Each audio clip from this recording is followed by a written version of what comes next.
Perfection. आजकल की दुनिया परफेक्शन के पीछे भागती रहती है। किसी को परफेक्ट घर चाहिए, किसी को परफेक्ट बंगला चाहिए, किसी को परफेक्ट लाइफ पार्टनर चाहिए, perfect this perfect that.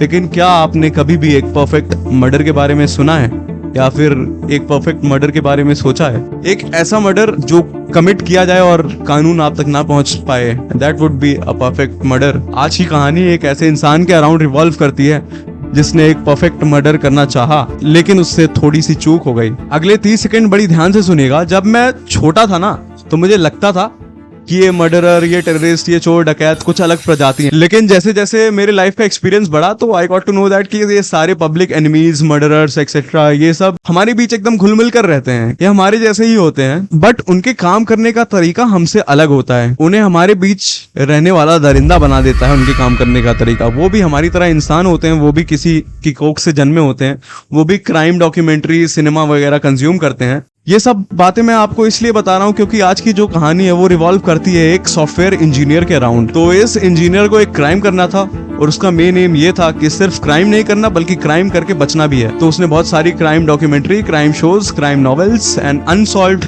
Crime cases देखे, और जब वो फुली कॉन्फिडेंट हो गया तो उसने ये क्राइम कमिट किया।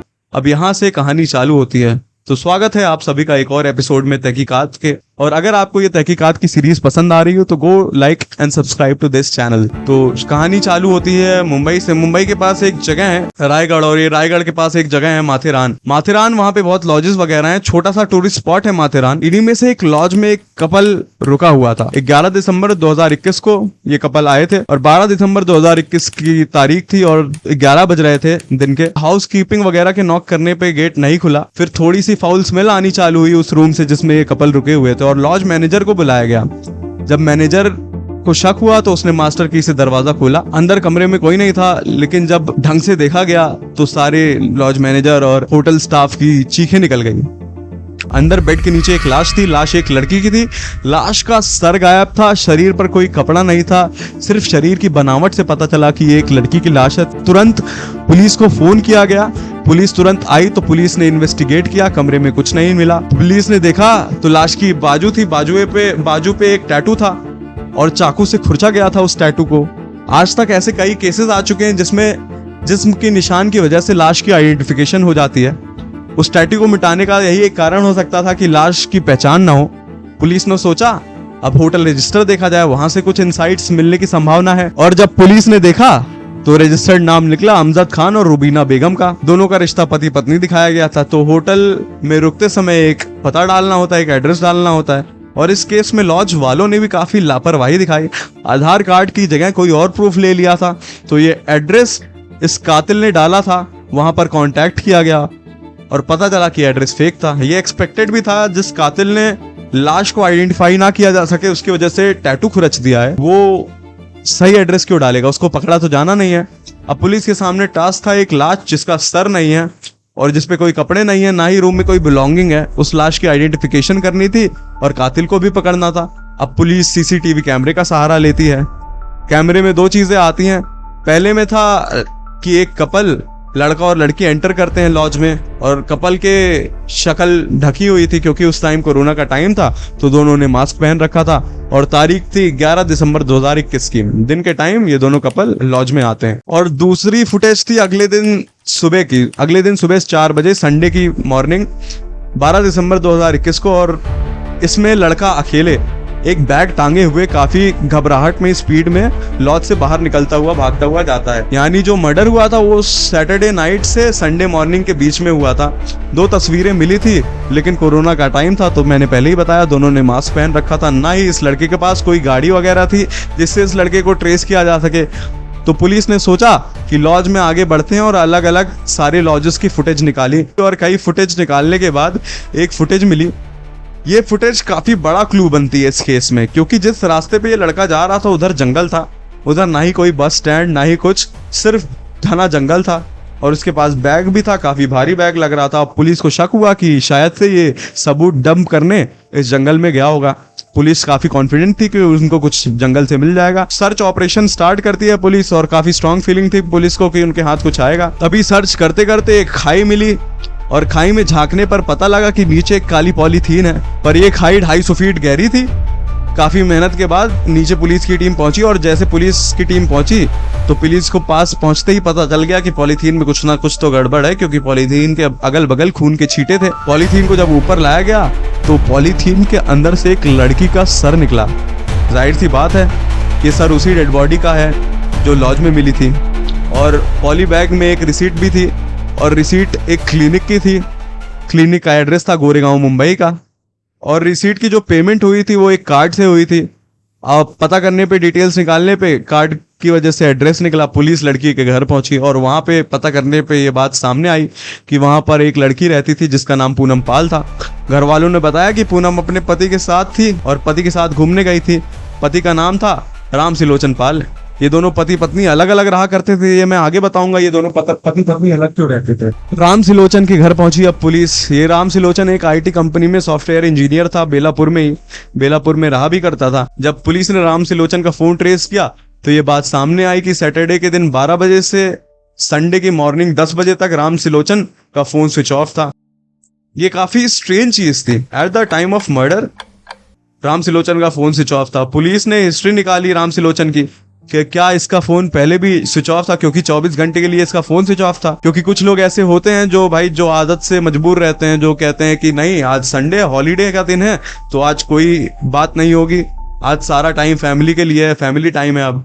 लेकिन ये पहली बार था जब राम सिलोचन ने 24 घंटे तक के लिए अपना फोन ऑफ किया था। और दबिश देने पे राम सिलोचन ने सारी बातें उगली। उसने ये बताया कि मैंने अपना फोन स्विच ऑफ किया था क्योंकि वो एक परफेक्ट मर्डर प्लान कर रहा था, और ये फोन स्विच ऑफ करना उस परफेक्ट मर्डर का एक प्लान था। ये मर्डर था उसकी खुद की वाइफ पूनम का, जो कि मुंबई में अपनी फैमिली के साथ रहा करती थी। पूनम और राम सिलोचन ओरिजिनली यूपी से थे। जॉब लगने के बाद राम मुंबई आ गया और दोनों की मैरिज उसी साल मई 2021 में हुई थी। शादी को 7 महीने भी नहीं हुए थे। और अपने यूपी बिहार साइड एक प्रथा है, गौने की प्रथा। इट्स लाइक एन ऑफिशियल विदाई। जब तक गौना ना हो तब तक पति पत्नी साथ में नहीं रह सकते। हॉलीडेज पे ये दोनों पति पत्नी मिलते थे और साथ घूमते थे। पुलिस ने ये बताया कि राम सिलोचन ने ऑलमोस्ट 80 to 90% परफेक्ट मर्डर कर लिया था।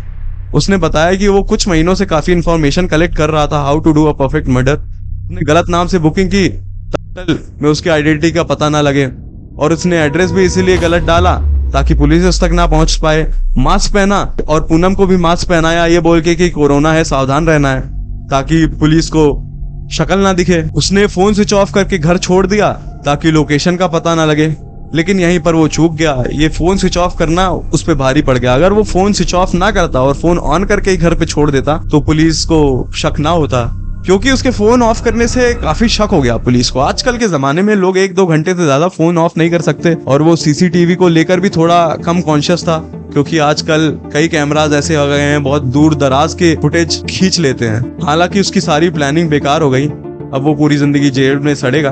तो क्या रीजन था इसने राम सिलोचन ने अपनी बीवी पूनम का इस तरीके से मर्डर कर दिया कि सर काटा, टैटू खुरेचे। तो शुरुआत में राम सिलोचन काफी खुश था अपनी शादी को लेकर, लेकिन मुंबई आकर जब उसने पूनम के साथ टाइम स्पेंड करना चालू किया तो उसको पता चला कि पूनम काफी फ्रैंक लड़की थी। पूनम काफी आसानी से लड़कों से बात कर सकती थी। उसने एक दिन बहुत लाइट एनवायरनमेंट में पूनम से पूछा कि क्या शादी के पहले उसका कोई बॉयफ्रेंड था, तो पूनम ने बताया हाँ बॉयफ्रेंड था, लेकिन हम महज दोस्त थे। ये बात राम सिलोचन को काफी चुभी और उसको बहुत शक हुआ, और धीरे धीरे उसका शक गहरा होता गया।